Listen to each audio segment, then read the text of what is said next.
Rendez-vous nature, une présentation du Réseau ZEC, le réseau à découvrir. Visitez leréseauzec.com. Le Réseau ZEC, 63 territoires publics partout au Québec. Chasse, pêche, plein air et camping pour ravir les grands et les petits. C'est le réseau de la liberté en nature avec des chalets, du prêt à camper, des yourtes et des embarcations. Imaginez-vous en train de planter votre tente où vous voulez sur le territoire. Dans le Réseau ZEC, c'est possible. Vivez l'expérience en famille, entre amis et avec votre animal de compagnie dans les ZEC du Québec. Réseau ZEC, le réseau à découvrir.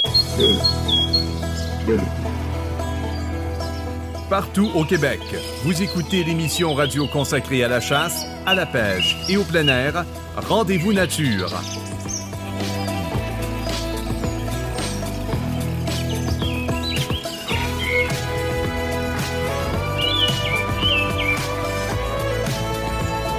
Voici Ernie Wells.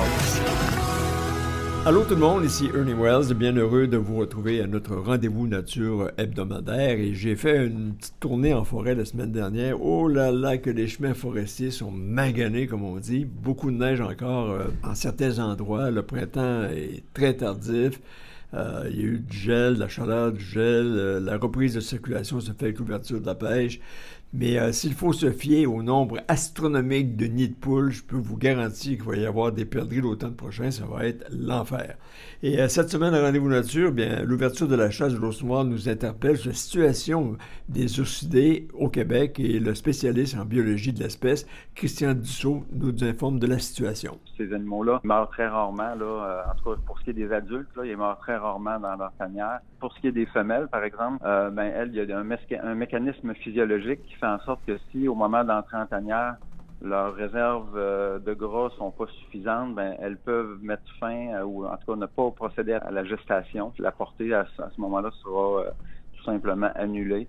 La CEPAC a brassé la carte dans ses réserves de l'Est du Québec en partageant la gestion des 4 réserves Matane, Rimouski, Port-Daniel et Chic-Choc avec 2 directeurs. L'un d'eux, Dan Gagnon. L'idée, c'était vraiment aussi d'avoir de l'efficacité dans nos opérations. Il y a certaines réserves qui, des fois, de plus petite taille, ne peuvent pas, des fois, se permettre certains services, entre autres ingénieurs forestiers, des fois techniciens de la faune. Notre objectif, c'est même de porter plus loin que ça notre collaboration. Si on se plaint de la foisure printanière, on devrait aussi se plaindre des moustiques qui commencent à sortir. Notre chroniqueur, Alexis le Randonneur, nous dit comment survivre aux piqûres de ces insectes. Toute cette eau qui va rester probablement stagnante en forêt, ça va nous apporter son lot de surprises et surtout de piqûres potentielles. Alors, je trouvais qu'on n'en parle jamais assez de toute façon, mais ici, avec les soubresauts de la météo là au Québec, c'est davantage propice à ça.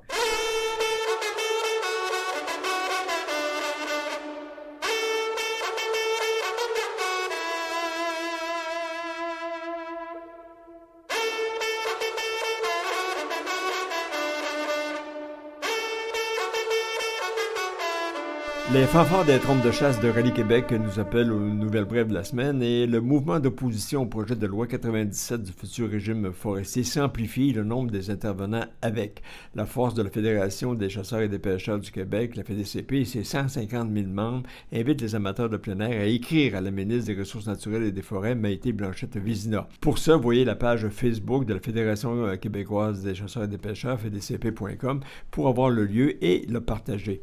Envoyez une lettre donc à votre député, choisissez le bon élu et ça sera la prochaine étape. Puis un message est déjà sur la ligne de la FDCP. Il y a des messages pré-remplis, mais vous pouvez aussi le personnaliser selon vos propres réalités locales. Chaque message compte, dit la FDCP, et en vous mobilisant, vous défendez l'accès à nos forêts, à la diversité faunique et à le droit de pratiquer nos activités. Ça, c'est toutes les activités de plein air en harmonie avec la nature, écrit la Fédération québécoise des chasseurs et des pêcheurs. Puis j'ajouterais qu'un professeur titulaire en génie du bois à l'Université Laval et ex-doyen de la faculté de foresterie, de géographie et de géomatique, Robert Beauregard, écrit dans la presse, puis ça, c'est pas le dernier venu, c'est le spécialiste du bois. Il dit que ce projet n'est pas porteur d'avenir, même pour l'industrie, les entreprises cherchant surtout un profit maximum et à court terme. et libres d'aller ailleurs quand les conditions seront intenables. Et seuls les producteurs forestiers peuvent se réjouir. Cependant, les entreprises enracinées dans les communautés forestières devraient craindre pour leur avenir. Les travailleurs et les communautés forestières ont toutes les raisons d'être inquiets du futur régime forestier. Alors, c'est à suivre de près. Le ministère responsable de la faune apporte une réglementation nouvelle à sa pêche sportive dans la zone 21, surtout à l'embouchure de la rivière à Mars. La réglementation de la pêche applicable dans ce secteur est la suivante. Seule la pêche à la mouche est permise. La pêche du saumon et au bar-rayé est interdite. La pêche à la truite de mer et aux autres espèces est permise, mais du 1er juin au 15 septembre, la remise à l'eau des ombres est obligatoire. Donc, on n'en garde aucun et les contingents des autres espèces sont les mêmes que pour la zone 21. Ces modalités de pêche sportive découlent des faibles montaisons des petits saumons retenus en 2023 et celles largement en deçà de la moyenne de 2024. Alors donc, autant pour les petits que pour les grands saumons, on ne pêche pas cette espèce dans les eaux de la rivière et surtout à l'embouchure de la rivière à Mars. Et le ministère responsable de la faune me demande à l'occasion de rappeler aux citoyens de poursuivre leur collaboration en signalant tout acte de braconnage ou geste qui va à l'encontre de la protection de la faune, de ses habitats et du milieu naturel à SOS Braconnage au 1-800-463-2191 et ce service est gratuit, confidentiel et complètement anonyme. Je m'arrête ici pour une courte pause et au retour, la chasse de l'ours noir est ouverte depuis le 15 mai, mais quelle est la situation de cette espèce qui subit une forte pression de chasse depuis quelques années? De retour après cette pause.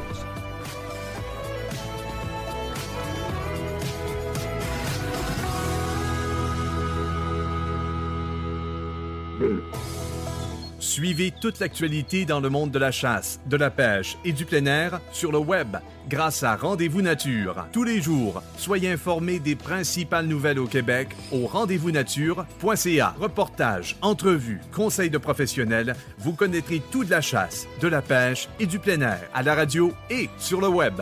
Rendez-vous Nature, la référence de l'information phonique au Québec. Suivez-nous au rendez-vous-nature.ca.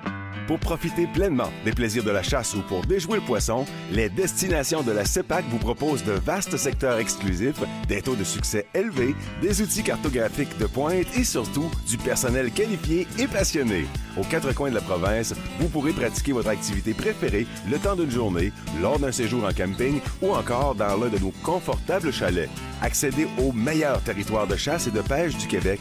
Réservez votre séjour dès maintenant à cepac.com. N'attendez pas à la dernière minute. Préparez maintenant votre prochaine saison de pêche grâce aux experts de l'Atelier du Moucheur à Rimouski. Cannes, moulinets, soie, leurres, mouches, accessoires, vêtements pour femmes et pour hommes. Livraison gratuite à partir de 100 $ d'achat. Reconnu partout au Québec depuis 35 ans, son expertise fait sa renommée jusqu'en Europe. Magasinez en ligne au www.atelierduMoucheur.com sur le boulevard Jessup à Rimouski. Rendez-vous Nature, une présentation du Réseau ZEC, le réseau à découvrir. Visitez le réseauzec.com. Le Réseau ZEC, 63 territoires publics partout au Québec. Chasse, pêche, plein air et camping pour ravir les grands et les petits. C'est le réseau de la liberté en nature avec des chalets, du prêt-à-camper, des yourtes et des embarcations. Imaginez-vous en train de planter votre tente où vous voulez sur le territoire. Dans le Réseau ZEC, c'est possible. Vivez l'expérience en famille, entre amis et avec votre animal de compagnie dans les ZEC du Québec. Réseau ZEC, le réseau à découvrir. Partout au Québec, vous écoutez l'émission radio consacrée à la chasse, à la pêche et au plein air, Rendez-vous Nature.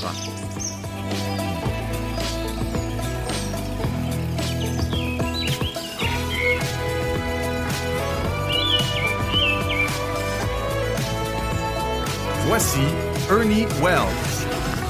De retour à Rendez-vous Nature, l'ouverture de la période de chasse printanière de l'ours noir a débuté le 15 mai dernier et se poursuivra jusqu'au 30 juin. La chasse de l'ursidé compte de plus en plus d'adeptes. En 2024, le nombre de chasseurs s'est établi à 20 023 chasseurs, une augmentation de 8% de la moyenne quinquennale de 2019 à 2023 et donc aussi un niveau inégalé en 30 ans. Et la pression de la chasse augmente sur une population d'ours noirs qu'on dit toujours stable entre 70 000 et 75 000 bêtes et qui évolue dans un environnement que je considère miné par des coupes forestières commerciales à travers la récupération du bois ravagé par la tordeuse et bourgeons d'épinette. Et les effets de la tordeuse seront dévastateurs encore plus en 2025 parce qu'il y a une épidémie qu'on n'a jamais vue, par des chablis majeurs, des feux de forêt et bien sûr des changements climatiques. Christian Dussault est biologiste et spécialiste, chercheur de l'espèce au ministère responsable de la faune. Christian Dussault, avec toutes ces embûches que je viens de mentionner auxquelles l'ours noir doit faire face, quelle est la situation de l'espèce au Québec au moment où on se parle? On a vraiment fait beaucoup d'efforts au ministère là, dans les dernières années pour documenter là, nos connaissances sur cette espèce-là. Puis, en fait, si on veut tirer un portrait global, c'est sûr qu'on peut dire que l'ours va bien.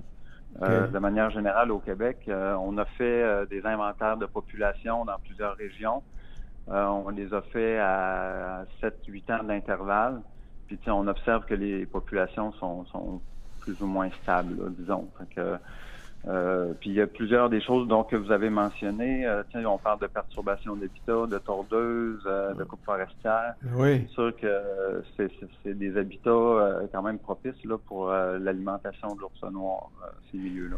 Mais là, on parle toujours, puis il me semble que ça fait des années qu'on dit toujours que la population est stable entre 70 000 et 75 000, ça ne change pas. Mais là, on constate d'un autre côté que les chasseurs sont de plus en plus nombreux. Est-ce qu'on doit craindre ou prévoir une surexploitation de l'espèce dans les prochaines années? Ça dépend. Si ici, il y a si cet élan-là là, de popularité, l'activité de chasse de l'ours noir devait encore augmenter, c'est sûr qu'il faut suivre. On va faire ce qu'on fait avec toutes les espèces qui sont exploitées, c'est-à-dire on fait un suivi étroit de plusieurs indicateurs de santé des populations. Puis si jamais il y a un signal qui indiquait là qu'on peut s'enligner vers une surexploitation, mais là, à ce moment-là, il y aurait éventuellement des mesures à prendre. Mais pour le moment, nos indicateurs, puis là encore là, on parle de façon générale au Québec, là, les indicateurs sont quand même positifs et suggèrent là, des populations qui sont environ à l'équilibre. Là. Tu sais, quand on dit à l'équilibre, ça veut dire qu'il peut y avoir une région où ça monte, une région où ça descend. Mais tu sais, on ne voit pas dans notre portrait actuellement de descente là, qui serait supérieure, mettons, à 10% ou quelque chose comme ça. Oui, au Québec, on a connu, puis on sort à peine, je dirais, d'un hiver très rigoureux et très long, du moins dans l'Est, mais dans plusieurs régions. L'hiver a été suivi d'un printemps que je vous dirais qu'on l'attend toujours. Là. C'est quand même très froid, c'est très tardif comme printemps. Dans ces conditions, est-ce que l'ours, lui, a pu accumuler suffisamment de gras pour l'aider à traverser l'hiver, qui était très difficile pour les animaux et pour l'homme aussi? En tout cas, ce que je peux vous dire, c'est qu'on a suivi des centaines d'ours là, munis de colliers émetteurs dans les dernières années. Puis on a observé aucune mortalité naturelle dans la tanière là, en hiver. Fait que c'est sûr que ces animaux-là meurent très rarement. Là, en tout cas, pour ce qui est des adultes, là, ils meurent très rarement dans leur tanière. Ça peut être une autre chose avec les oursons. Là. Les oursons peuvent être plus fragiles. Oui. Mais les adultes, généralement, ont un très bon taux de survie. Puis pour ce qui est des femelles, par exemple, qui, elles, doivent assumer les coûts supplémentaires de la reproduction, il y a un mécanisme physiologique qui fait en sorte que si, au moment d'entrer en tanière, leurs réserves de gras sont pas suffisantes, elles peuvent mettre fin ou en tout cas ne pas procéder à la gestation finalement et la portée à ce moment-là sera tout simplement annulée. Ah oui. Alors c'est un mécanisme quand même important là, qui facilite ou en tout cas qui favorise la survie de l'espèce là, pendant l'hiver. Puis une autre chose qu'il faut dire, c'est que la période critique pour l'ours noir, c'est vraiment la fin de l'été et l'automne. Donc c'est la période que nous on appelle d'hyperphagie. Là. Donc c'est la période où l'animal passe carrément presque tout son temps à s'alimenter. Alors c'est là que tout se joue. Là. Si la nourriture est présente en abondance, donc là, l'animal a plusieurs semaines, voire plusieurs mois pour accumuler des ressources. Et puis, il n'est pas rare de voir les animaux entrer en tanière, même si il y a encore un petit peu de verdure. Là. Donc, ça signifie que certains animaux vont entrer en tanière, alors qu'il y aurait éventuellement peut-être l'occasion de continuer à s'alimenter. Alors, ça suggère quand même que la situation est pas, en tout cas, nous, on n'a pas observé de situation critique à cet effet-là. Est-ce qu'un hiver peut être trop long et risque d'écourter l'hibernation de l'ours? Je veux dire, si vraiment l'hiver est très, très rude, très rigoureux, puis on est rendu très, très loin, on devance même le printemps, on est en retard sur un bon printemps. Est-ce que l'ours peut sortir prématurément de son hibernation à ce moment-là, ou s'il va continuer à dormir encore un bon bout de temps avant que la situation redevienne à la normale? Premièrement, il faut savoir que l'ours, là, dans sa tanière, c'est une torpeur, là, donc il n'est pas complètement endormi. Il demeure toujours un peu actif. Certains ours peuvent même sortir un peu de la tanière, faire quelques pas autour et retourner dans leur tanière. Alors, c'est sûr que dans le cas de la période la plus difficile pour les ours, c'est le printemps, là. Alors, si la végétation tarde à s'installer, la verdure tarde à s'installer, ça va prolonger la période durant laquelle, généralement, ils vont perdre de la masse. Ou en tout cas, ils vont peiner à maintenir leur masse à l'équilibre. Parce que, ils mangent de la nourriture de faible qualité, qui est relativement peu énergétique. Là, on parle de graminées, là, donc ce qu'on appelle du gazon ou de l'herbe, là, différentes sources de nourriture comme ça. Fait que c'est sûr que cette période-là, on la veut la plus courte possible, là, idéalement. En attendant justement l'hyperphagie dont je parlais tout à l'heure, là, qui est la période plus florissante, là, où la nourriture devient vraiment beaucoup plus abondante et plus intéressante pour l'accumulation des réserves corporelles. C'est ça. Ceci étant dit, au printemps, il faut savoir aussi que les ours, quand ils sortent de tanière, ils vont pas nécessairement tout de suite quitter, puis vagabonder dans l'environnement. Okay. Là, je parle surtout des femelles. Là. Il y a une bonne proportion des femelles, en fait, surtout celles qui sont accompagnées d'oursons, qui vont demeurer à la tanière pendant ça peut durer plusieurs semaines. Ah oui? Je vais dire un minimum de 10 jours jusqu'à 2 semaines. Là. Ils vont rester à la tanière. Fait que là, la femelle va souvent commencer à aller s'alimenter en périphérie de la tanière, puis les oursons vont attendre la femelle là, à la tanière. Puis donc ça, c'est un comportement qui vise à développer, permettre aux oursons de développer leur mobilité. Okay. Et puis de devenir plus agiles là, avant de se lancer, là, si on veut. Fait que le vrai, l'abandon de la tanière, finalement, même si les ours peuvent sortir, on va dire autour de la mi-avril généralement, l'abandon complet de la tanière peut s'opérer plus au début mai, là, dans ces coins-là. Et c'est là, à ce moment-là, lorsque la femelle quitte la tanière, c'est là qu'elle doit manger ces petites fleurs jaunes là, qui ressemblent un peu à des pissenlits, mais qui viennent avant les pissenlits. Ça, c'est pour débloquer le bouchon fécal qu'elle a là, pour pouvoir continuer à s'alimenter. C'est ça, tant que le bouchon n'a pas été expulsé du corps de l'ours, mâle ou femelle, il ne peut pas commencer à s'alimenter. Là. Dans sa tanière, il ne se nourrit pas. Ouais. Évidemment, il défecte pas non plus. Il s'hydrate pas non plus. Ouais. Alors, c'est sûr qu'au sortir de la tanière, son système digestif fonctionne au ralenti. Puis, donc, en sortant de la tanière, c'est sûr que l'ours va recommencer à s'alimenter. Le système digestif va se remettre à fonctionner correctement. Puis là, comme on dit, là, souvent, l'ours va expulser une première fesse là, qui va être plus sèche, là, qui représente en fait le contenu de l'intestin, là, qui a migré tout au long de l'intestin pendant l'hiver. Il va se former à ce moment-là comme une masse, là, une fesse un peu plus dure parce qu'elle est très déshydratée. Mm-hmm. Et puis, donc, c'est sûr que l'ours, à la sortie de tanière, va expulser ça. Et puis, c'est ça. Donc, le système digestif va se remettre là en fonction, en prévision des mois à venir. Oui, c'est vraiment la nourriture qui fait foi de tout. Hein. C'est l'ours, il s'alimente constamment. Il a besoin de beaucoup de nourriture par jour. Est-ce qu'il a déjà été évalué le nombre de kilos de nourriture qu'il a besoin? Ce que je dirais, c'est que ce qui limite plus carrément sa prise alimentaire, ou l'énergie qu'il peut en retenir, c'est la digestibilité de la nourriture. Okay. L'ours va consacrer, en fait, là, durant la période d'hyperphagie, donc si on fait l'exclusion avant ça, il y a la reproduction, il y a d'autres activités, l'élevage des jeunes pour les femelles, mais disons, dans la période d'hyperphagie, l'ours va consacrer presque la totalité de son temps d'activité à s'alimenter. Fait que je peux pas vous donner un nombre de kilos là précisément, là, mais l'animal mange presque sans arrêt. Oui. Et puis là, on s'entend pendant les périodes d'activité, là, évidemment, il dort aussi. Là. C'est là où la nourriture est relativement plus digestible, plus riche en sucre aussi. Donc, on voit apparaître là les petites baies, là, les bleuets, les framboises et autres fruits d'arbustes là, qui sont beaucoup plus riches pour lui. Et puis, dans certaines régions aussi, à fin de l'été ou à l'automne, on voit apparaître aussi les noix dans les arbres, les faines, les glands. Fait que ça, c'est vraiment pour lui, là, c'est du bonbon, comme on dit. Là. C'est vraiment là que il retrouve la nourriture de meilleure qualité et puis la plus riche en énergie et en protéines. Avant l'entrevue, j'ai vérifié avec la ZEC Bas-Saint-Laurent, qui est une grande ZEC au Québec, puis où la chasse de l'ours noir est très prisée. Puis la direction me disait que la récolte de l'ours noir diminue d'année en année. L'an passé, il y avait même 120 chasseurs qui ont prélevé 27 ours noirs.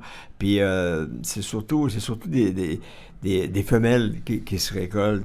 Puis moi, je me demandais si à un moment donné, le ministère pourrait, parce que là, on parle peut-être de déclin à ce moment-là de population, est-ce que, puis ça serait sûrement pas facile à faire, mais est-ce que vous pourriez arriver puis dire à un moment donné, ben là, étant donné la situation de l'ours, ben il faudrait que les chasseurs privilégient le mâle plutôt que la femelle. Mais c'est quelque chose qui est pratiquement impossible à faire, de différencier femelle et mâle de l'ours noir en période de chasse.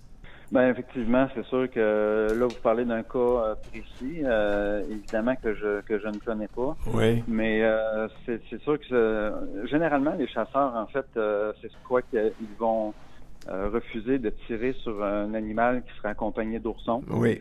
Alors une femelle, par contre, malheureusement, on voit pas toujours les oursons avec la femelle, surtout au printemps là. Des fois la femelle peut laisser ses oursons dans un endroit sécuritaire pendant qu'elle va s'alimenter.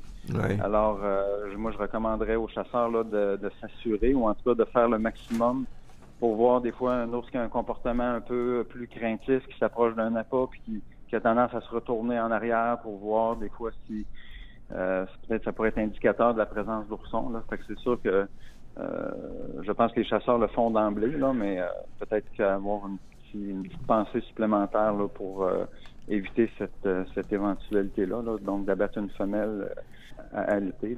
Oui, absolument. Puis surtout aussi ne pas éviter de se placer entre la femelle et les petits. Là. Mais dites-moi, en terminant, on peut dire que l'ours est répandu à peu près dans toutes les zones du Québec, dans toutes les régions du Québec. Dans des endroits, je pense que au Saguenay-Lac-Saint-Jean, je pense que le taux d'ours est plus élevé, la densité est plus forte de ce côté-là, ben, du moins si on regarde les résultats de récolte. Mais il y a deux endroits au Québec où il n'y a pas d'ours, c'est bien sûr aux îles de la Madeleine et sur l'île d'Anticosti. Puis je pense que le dernier ours sur l'île d'Anticosti remonte, il a été récolté, je pense que c'était en 1984. Est-ce qu'il y a un risque que l'oursidé reprenne un jour contact avec l'île d'Anticosti? J'aime mieux parler de l'île plutôt que les îles de la Madeleine, parce que l'île d'Anticosti est plus souvent laissée à elle-même, il y a moins de population que aux îles de la Madeleine. Est-ce que l'ours risquerait de revenir habiter ou hanter les chevreuils de l'île d'Anticosti éventuellement? Oh, hey, c'est une bonne question. Je pense que les probabilités demeurent très faibles parce qu'il faudrait que cette colonisation-là se fasse soit à la nage. L'ours est un bon nageur. Oui. Mais on parle quand même de quelques dizaines de kilomètres là, à faire dans une eau qui est parfois très agitée. Fait que il faudrait que ce soit une femelle gestante aussi, éventuellement. Oui. Qui donne une naissance à une portée. Alors, l'autre façon de faire ça, c'est sur des glaces. Puis, l'hiver, l'ours est dans sa tanière. Alors, personnellement, je pense que c'est très peu probable là, qu'on observe l'arrivée de l'ours sur l'île d'Anticosti. Seul un prédateur comme le coyote pourrait, lui, parcourir les glaces puis se rendre sur Anticosti. Il y a plus de chances, effectivement. On sait que le loup, par exemple, est arrivé à l'île Royale par les glaces là, en Ontario. Puis depuis ce temps-là, il fait partie de l'écosystème là, sur cette île-là. Fait que c'est des phénomènes qui peuvent se produire. Visiblement, c'est rare parce que après plusieurs décennies, on ne l'a toujours pas observé. Mais disons qu'on peut jamais dire jamais quand on parle de la nature. Christian Dussault, biologiste et spécialiste et chercheur de l'ours noir au Québec. Je vous remercie pour toutes ces informations. On aurait pu en parler encore longtemps. Je vous dis merci puis je vous dis à une prochaine fois. Parfait, ça fait plaisir. Au plaisir, merci.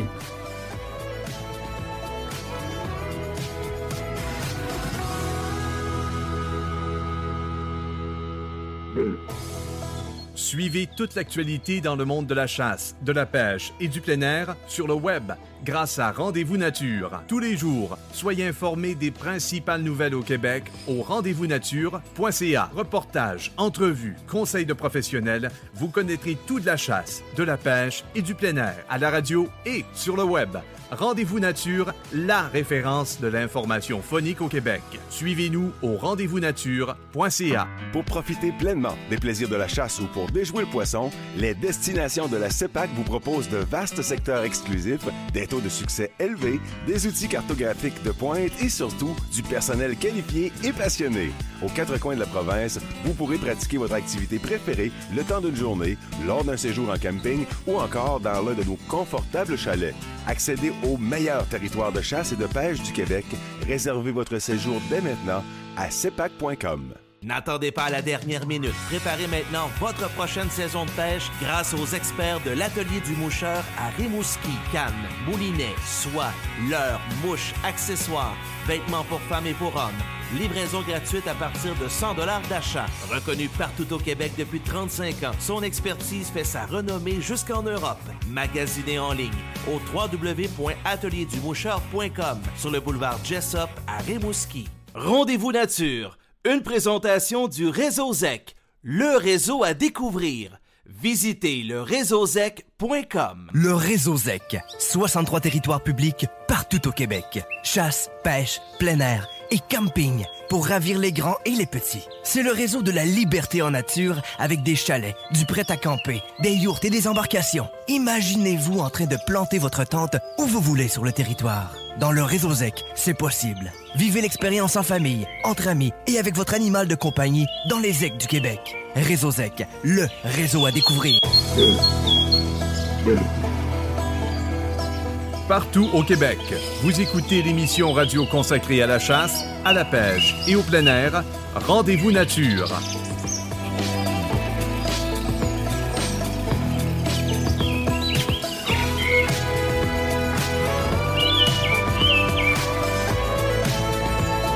Voici Ernie Wells.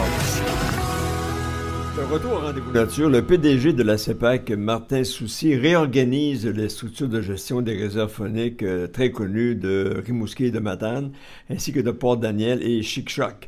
Dan Gagnon, déjà directeur de la cathédrale des Orignaux, celle que j'appelle la cathédrale des Orignaux, la réserve Matane, en raison bien sûr de la densité de la population, hérite de la réserve faunique de Rimouski, sans directeur depuis 2024. Yves Briand, directeur, lui, de la réserve faunique de Port-Daniel, prend la direction de la réserve faunique des Chic-Choc et qui était aussi le directeur par intérim depuis 2024. Et selon le PDG de la CEPAC, Martin Soucy, le but est simple, tout simplement simple, réorganiser une synergie régionale entre les réserves fauniques de la région de l'Est.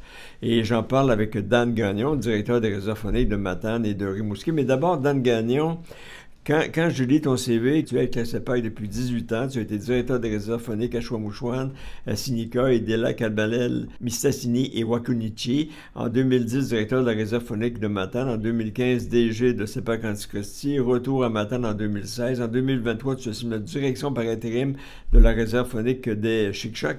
Tu sembles être l'homme de confiance de la CEPAC des réserves fauniques maintenant. Effectivement, je pense que là, avec mes années d'expérience, on voit que la barbe et les cheveux blanchissent, mais effectivement, j'ai fait quand même plusieurs établissements pour le compte de la CEPAC.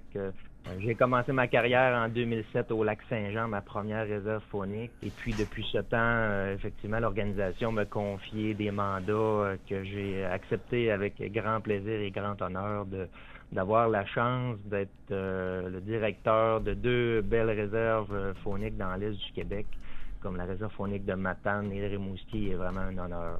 On va se le dire clairement. Avant de jumeler la direction des deux réserves, c'était devenu impossible finalement de trouver un directeur général. Comme dans la réserve Rimouski, le poste n'était même plus affiché depuis un certain temps. Donc, c'est un mal pour un bien finalement qu'on retrouve une direction pour deux réserves. C'est une belle économie en même temps aussi. Ben, l'idée, c'était vraiment aussi d'avoir de l'efficacité dans nos opérations. Il y a certaines réserves qui, des fois, de plus petite taille, ne peuvent pas, des fois, se permettre certains services, entre autres ingénieurs forestiers, des fois techniciens de la faune. Et puis, en remodelant notre façon de faire et en créant une synergie régionale, on va être en mesure de pouvoir compter sur des équipes, entre autres de techniciens de la faune. Notre ingénieur forestier qu'on avait à Matane va autant intervenir du côté de Rimouski que du côté de Matane, même Chic-Choc et Port-Daniel. Nos techniciens de la faune vont pouvoir collaborer entre eux, se supporter et puis faire différentes missions ensemble. Autant pour nos assistants à la protection de la faune, c'est ce qu'on vise aussi, qu'ils puissent aussi collaborer et travailler ensemble.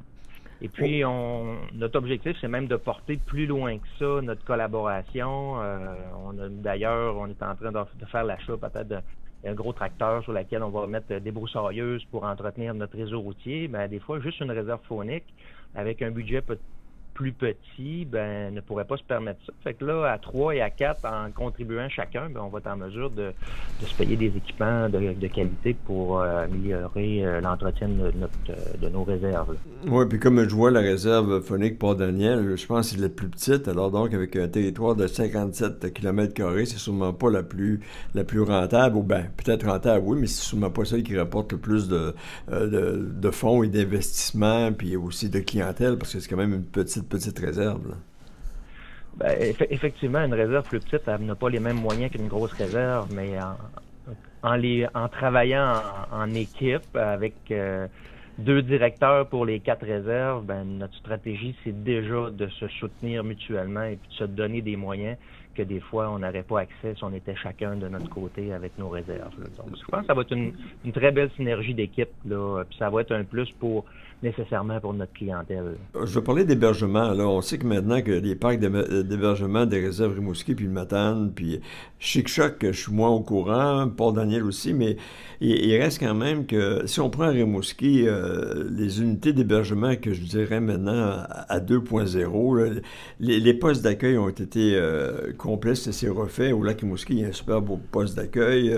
Le personnel est complet. Il y a du poisson dans les lacs. L'orignal est en forte croissance, à ce qu'on me raconte. Donc, ce n'est pas une réserve en développement.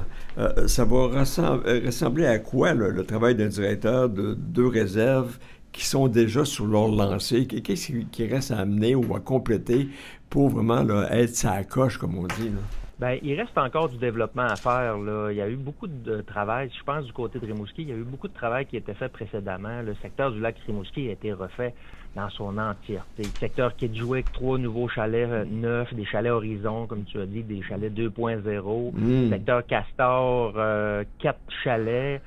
Dont les 2 derniers, on les a mis en location à partir du 20 juin.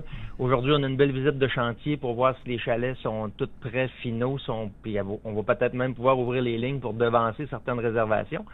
Mais il reste encore des petites choses à faire. Le secteur perdrix, c'est un petit secteur qu'on a mis de l'amour l'année dernière. On a fait des petites améliorations au niveau de nos chalets. Pour améliorer la fonctionnalité, l'éclairage, repeint, des petites choses comme ça.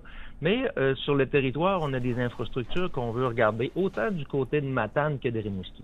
Okay. Parce que des fois, on a des installations qu'on utilise seulement à l'automne. Je pense du côté de Matane, on a des camps rustiques, puis on a certains chalets modiques du côté de Rimouski qui ont été mis dans des extrémités de territoire dans lesquelles on est en réflexion pour peut-être les déménager puis les amener en face de certains plans d'eau stratégiques où la qualité de pêche est là, qui va nous permettre nécessairement de louer nos chalets autant l'été et l'automne, autant à la pêche qu'à la chasse pour toute la saison.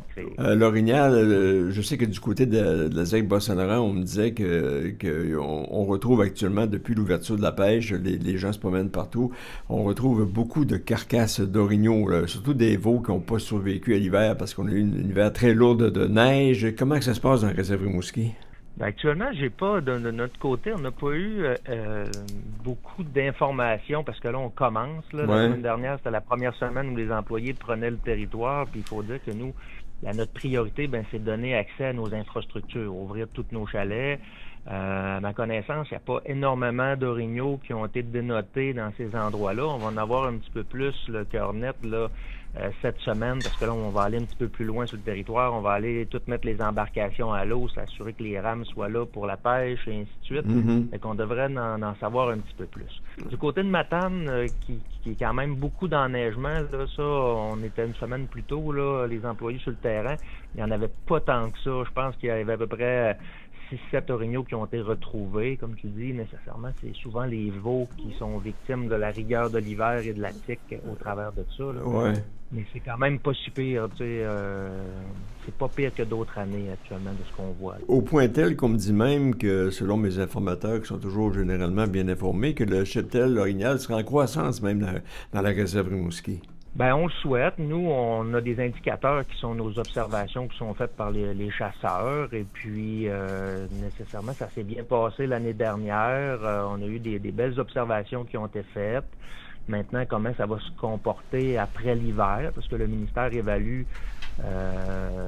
les données faites par les chasseurs. Et puis, après ça, laisse passer l'hiver. Puis, donne en tout cas, ont des façons de calculer les densités, mais ça semble bien aller actuellement. Là. Je pense qu'il y a pas raison de croire que ça diminue. Là. Les statistiques de notre côté étaient bonnes.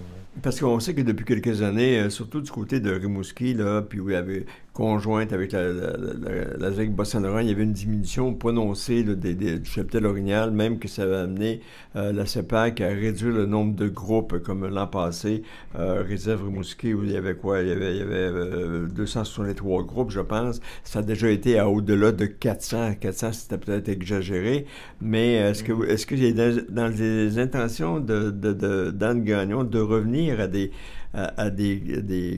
à un plus grand nombre de groupes encore, parce que, comme je te dis, pour moi, 400 orignaux, c'est énorme. Pour d'autres, ça ne l'est peut-être pas, mais là, actuellement, c'est 263 l'an dernier. Est-ce que ça risque d'augmenter dans les prochaines années? C'est notre souhait, nous autres aussi, comme gestionnaires de territoire faunique. Qu'est-ce qu'on souhaite, c'est d'avoir le plus de gibier possible en fonction de la capacité de support du milieu. On comprend qu'ici, effectivement, ça l'a diminué. Il y a eu un nombre, il y a eu une décroissance d'orignaux. On est venu stabiliser en diminuant le nombre de groupes. Puis ce qu'on souhaite maintenant, c'est d'ajuster tout ça en fonction de la capacité de support. Et puis, on collabore étroitement aussi avec tout les forestiers pour faire les analyses des plans annuels. On fait des recommandations de notre côté pour des fois garder de l'habitat quand il y a eu des coupes plus importantes. Après ça, il y a des traitements qui sont faits. On essaie de venir dire, peux-tu faire ton traitement, mettons, une année sur 2 pour laisser de la nourriture pour l'orignal, puis après ça, venir refaire le traitement de sylvicole l'année suivante. Fait qu'on essaie de collaborer là-dedans, d'harmoniser les pratiques avec les pratiques forestières dans le but, justement, d'assurer un meilleur habitat. Dans ce cas-là, c'est de l'alimentation pour l'orignal. Oui. Je suis obligé de t'amener de ce côté-là parce que je sais que tu as déjà été impliqué dans la négociation des 2 dernières conventions collectives. Est-ce que tu es concerné par celle en cours? Actuellement, non. Là, celle en cours, il y a eu le travail de normatif. J'ai été impliqué dans le normatif, mais depuis que c'est du côté monétaire, là, je ne suis plus impliqué parce qu'en plus, c'était le début de nos saisons. Les 2 réserves fauniques à partir, donc, comme on pouvait dire, ma coupe était pleine, fait que je devais m'occuper de mes réserves. Puis là, on sait que les négociations continuent. La CEPAC est là-dessus avec le syndicat. Puis ce qu'on souhaite, c'est en venir à une convention signée dans les plus brefs délais pour que comme on dit, que nos employés soient heureux, que la clientèle n'en subisse pas les contre-coups. Là. On veut mettre des sourires, on veut que l'équilibre des sourires revienne rapidement. Oui, on doit revenir quand même sur les réserves qui ont été fermées 3 jours la semaine dernière. Il y avait, surtout dans l'Outaouais, il y avait la Vérandrie, Papineau-Labelle, alors qu'il y avait 8 réserves. Les chasseurs craignent surtout que ça va être, comme il n'y en a pas justement durant la pêche, que ça pourrait être à l'automne, durant le temps d'orignal. Je pense que c'est encore loin devant nous. Là. Okay. On va laisser avancer les négociations, puis on verra par la suite. Je me devais de poser les questions. Alors donc, Dan Le Gagnon, directeur maintenant des réserves fauniques de Matane et de Rimouski, ben, je crois que c'est une excellente nomination. Je vois que tu es un gars qui est quand même très, très expérimenté. Tu en as vu d'autres, comme on dit. Puis, tu arrives dans un moment donné où les réserves sont bien stabilisées. On parlait de l'hébergement tout à l'heure, mais il y a aussi encore du développement à faire.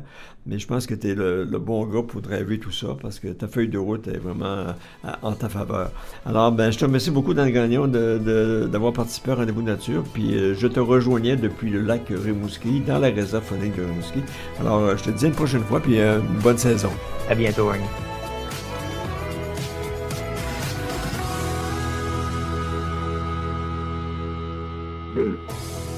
Suivez toute l'actualité dans le monde de la chasse, de la pêche et du plein air sur le web grâce à Rendez-vous Nature. Tous les jours, soyez informés des principales nouvelles au Québec au rendez-vous-nature.ca. Reportages, entrevues, conseils de professionnels, vous connaîtrez tout de la chasse, de la pêche et du plein air à la radio et sur le web.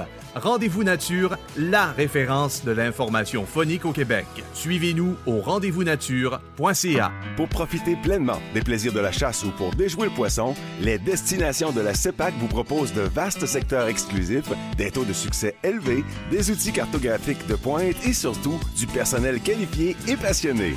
Aux quatre coins de la province, vous pourrez pratiquer votre activité préférée le temps d'une journée, lors d'un séjour en camping ou encore dans l'un de nos confortables chalets. Accédez au meilleur territoire de chasse et de pêche du Québec. Réservez votre séjour dès maintenant à cepac.com. N'attendez pas à la dernière minute. Préparez maintenant votre prochaine saison de pêche grâce aux experts de l'Atelier du Moucheur à Rimouski, Cannes, Moulinet, soie, leurre, mouches, accessoires, vêtements pour femmes et pour hommes. Livraison gratuite à partir de 100 $ d'achat. Reconnu partout au Québec depuis 35 ans, son expertise fait sa renommée jusqu'en Europe. Magasinez en ligne au www.atelierduMoucheur.com sur le boulevard Jessup à Rimouski. Rendez-vous Nature, une présentation du Réseau ZEC, le réseau à découvrir. Visitez le réseauzec.com. Le Réseau ZEC, 63 territoires publics partout au Québec. Chasse, pêche, plein air et camping pour ravir les grands et les petits. C'est le réseau de la liberté en nature avec des chalets, du prêt-à-camper, des yourtes et des embarcations. Imaginez-vous en train de planter votre tente où vous voulez sur le territoire. Dans le Réseau ZEC, c'est possible. Vivez l'expérience en famille, entre amis et avec votre animal de compagnie dans les ZEC du Québec. Réseau ZEC, le réseau à découvrir. Partout au Québec, vous écoutez l'émission radio consacrée à la chasse, à la pêche et au plein air, Rendez-vous Nature.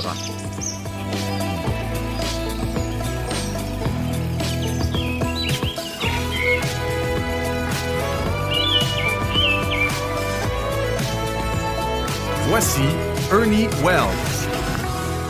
Un retour au Rendez-vous Nature pour notre segment plein air. Bien, c'est le temps déjà de se préparer au camping, en forêt. Et selon notre collaborateur plein air, Alexis Nantel, bien, en mai, les moustiques commencent à sortir. Et Alexis nous dit comment survivre aux piqûres. Alors, salut Alexis, mais avec le temps tardif qu'on vit là, et qu'on traverse, avec toute cette pluie là, depuis le 15 mai, il me semble que les moustiques ne sont pas encore une réelle menace à date, là. Non, parce que, tu vois, on a eu quand même des températures assez froides, somme toute, quelques jours là où on est allé frôler les 20 degrés, surtout dans le sud du Québec. Mais quand on va dans les territoires un peu plus nordiques de la province, c'est pas encore le cas, ce qui fait qu'on étire. Sauf que toute cette eau qui va rester probablement stagnante en forêt, ça va nous apporter son lot de surprises et surtout de piqûres potentielles. Alors, je trouvais qu'on n'en parle jamais assez de toute façon, mais ici, avec les soubresauts de la météo là au Québec, c'est davantage propice à ça. Et c'est toujours pire, hein, tu sais, pour les enfants ou les personnes allergiques. Bon, on a entendu longtemps parler du virus du Nil. On pense maintenant aussi à la tique, porteuse de la maladie de Lyme, là, avec laquelle on est de plus en plus familier malheureusement, et qui migre aussi davantage vers les territoires nordiques. Là, on a eu quelques cas, entre autres, au Saguenay dans les dernières années. Alors, c'est important de prendre toutes les précautions nécessaires. Mais il y a toutes sortes de recettes là, de grand-mère, peut-être même de grand-père pour se protéger des piqûres de mouches. C'est quoi les précautions qu'il faut prendre? Quel conseil que tu as donné aux amateurs de camping en forêt, là? Ouais, d'abord, je dirais toujours avec vous d'avoir une petite trousse de premiers soins dans laquelle vous allez laisser quelques antihistaminiques comme du Benadryl, là. Surtout si vous savez que vous êtes réactif à certaines piqûres comme celle des guêpes, par exemple. Les piqûres ou morsures d'insectes, ça peut vraiment gâcher une randonnée, mais quand on utilise les bons vêtements, en utilisant correctement un insectifuge, on évite généralement les désagréments. Il faut comprendre d'abord qu'il y a des périodes et des endroits pires que d'autres où les insectes se rassemblent, parce que il y a beaucoup d'animaux plus actifs à l'aube et au crépuscule, ce qui fait que les moustiques hématophages, et là je dis entre parenthèses bouffeurs de sang, cherchent leur repas. Tu sais, c'est les moments où ils cherchent leur repas, donc c'est surtout le matin et en fin de journée. Il y a, comme je le mentionnais, les plans d'eau stagnantes, on le sait, c'est là qu'ils se reproduisent. On parle de marais, marécages, le long des berges. Puis, comme c'est le cas actuellement, quand on a un climat pluvieux, puis des chaleurs là, qui se font, qui tardent à arriver, mais qui vont arriver, ça pourrait être partout. Tu parlais de vêtements tantôt pour prévenir la chose.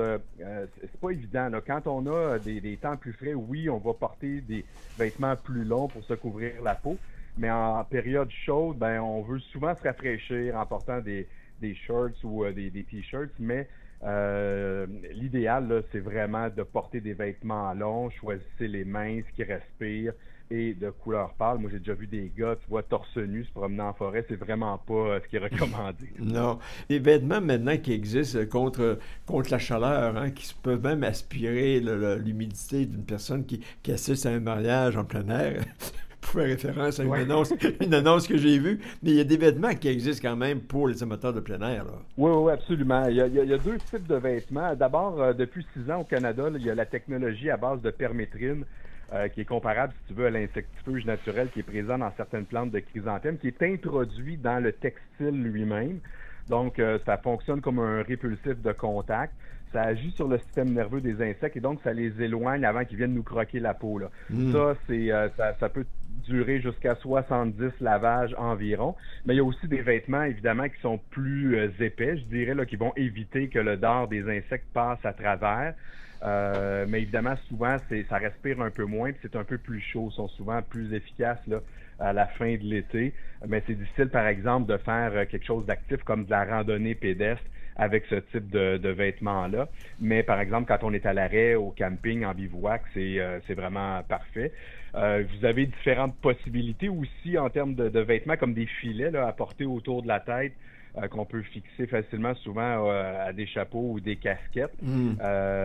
J'ajoute aussi qu'en camping, on peut prévoir un abri carrément ou une tente moustiquaire, qu'on appelle parfois abri cuisine là, ou cuisinette, mais l'objectif est le même, c'est de profiter pleinement de la nature, du chant des oiseaux, de la fraîcheur du vent, mais en étant à l'abri du soleil, des insectes, des moustiques et des brûlots aussi et des averses, évidemment. Alors ça, vous allez trouver ça, évidemment, en grande surface assez facilement.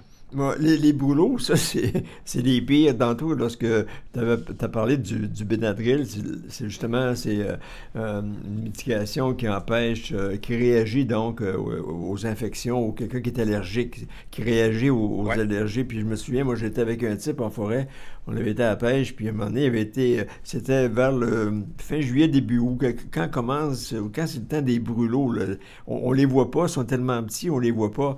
Mais à un moment donné, lui, il a tellement été piqué, là, que sa figure ressemblait, je te dirais, à une boulette de steak haché pas cuite, là, tu sais, tellement qu'il était magané, c'était incroyable, là.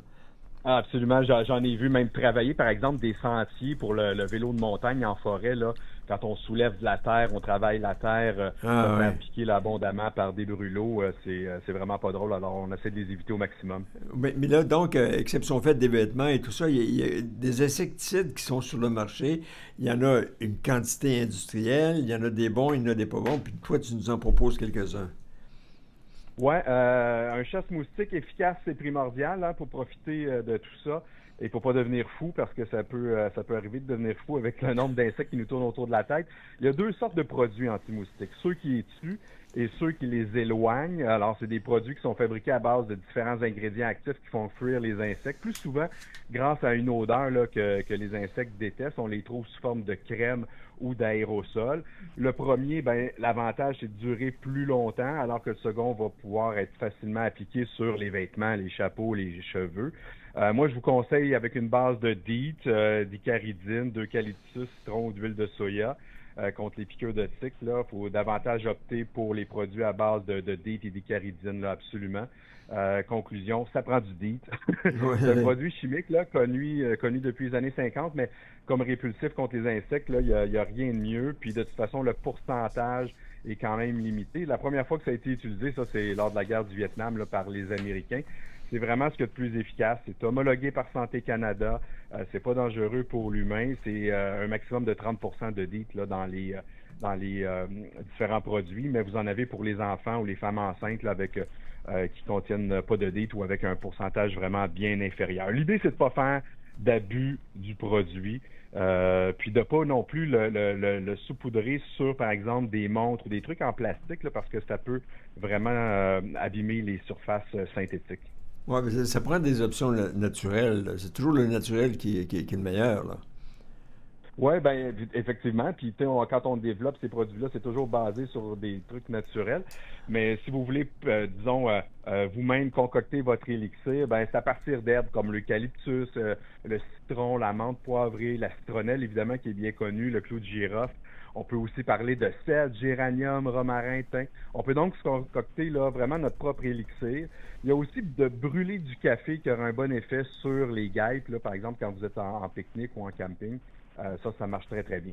De brûler du café, explique-moi. Oui. Ouais, ben, c'est-à-dire qu'on va prendre des grains de café qu'on va brûler avec une petite torche, là, puis essayer de les faire fumer pendant un moment. Semble-t-il que ça éloigne les guêpes. C'est l'odeur aussi que ça dégage qui fait que les guêpes ne sont pas attirées du tout. J'ai appris ça récemment dans un autre article que j'ai pu lire. Mais je ne l'ai pas expérimenté personnellement. Mais semble-t-il que c'est très efficace. Oui, comme aussi placer du miel dans un contenant là, très loin, à une certaine distance de la table où on veut faire notre pique-nique. Puis toutes les guêpes et abeilles vont se diriger là. Mais tu as quand même des préférences. Quand on parle d'insecticides, tu as sûrement des préférences. Tu es un gars de nature, tu es toujours en mode plein air. Donc, c'est quoi tes préférés, toi, comme insecticide? Ben, je dirais que le meilleur que j'ai expérimenté, c'est de la marque Watkins en crème. Ça dure longtemps, ça contient 30% de DEET.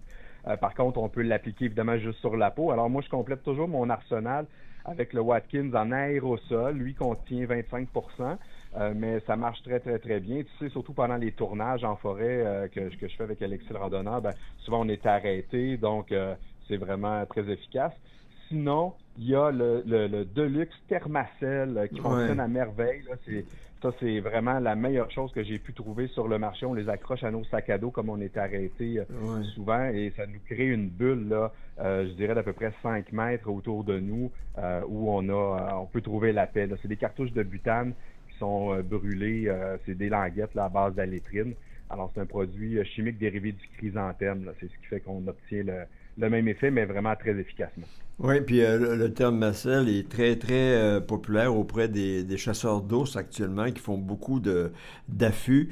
Et dans leur cage, dans leur cage, justement, ils font brûler le Thermacell là, qu'on retrouve de différentes formes. Il y a même des...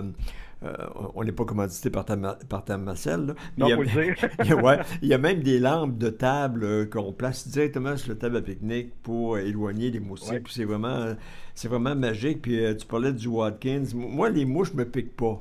Les mouches vont me tanner, ils vont me fatiguer, ils vont marcher sur la peau, mais ils ne me piquent pas. Puis une des raisons de ça, c'est que moi, je ne suis pas une bébite à sucre. Je ne mange pas de sucre, je mange régulièrement du poisson. Alors, tu vois, je suis presque un amateur de plein air comme toi, en bonne santé. Mais le sucre aussi, éviter de se mettre des parfums, de se laver les cheveux avec un shampoing qui est très odorant, là, tu sais, des choses comme ça. C'est, sinon, tu deviens très attractif pour toutes les mouches, toutes les sortes que tu peux rencontrer en forêt. Oui, et il semble aussi que le CO2 attire beaucoup les maringouins. Donc, plus on s'énerve pour les chasser, plus on dégage de CO2, plus on les attire. Alors, il faut faire attention. Tu vois, oui, c'est ça. Puis là, si on faisait un partage, comme on dit, l'œuf ou la poule, le chasse-moustique ou la crème solaire? Oui, on pose souvent la question l'été, à savoir dans quel ordre il faut appliquer les différentes protections.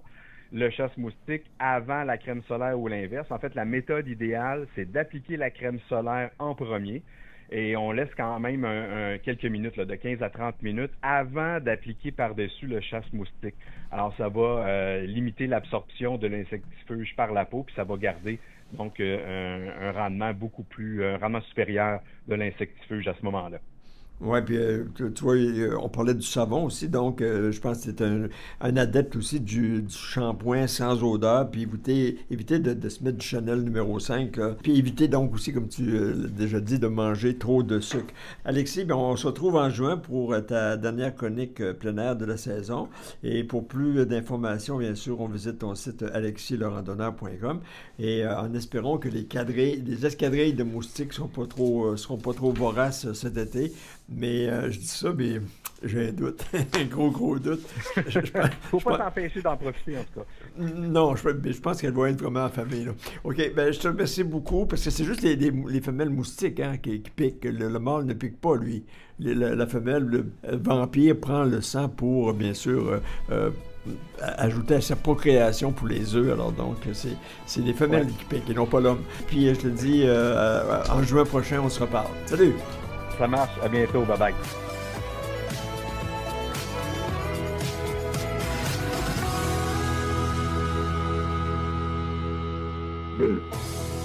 Suivez toute l'actualité dans le monde de la chasse, de la pêche et du plein air sur le web grâce à Rendez-vous Nature. Tous les jours, soyez informés des principales nouvelles au Québec au rendez-vous-nature.ca. Reportages, entrevues, conseils de professionnels, vous connaîtrez tout de la chasse, de la pêche et du plein air à la radio et sur le web. Rendez-vous Nature, la référence de l'information phonique au Québec. Suivez-nous au rendez-vous-nature.ca. Rendez-vous Nature, une présentation du Réseau ZEC, le réseau à découvrir. Visitez le réseauzec.com.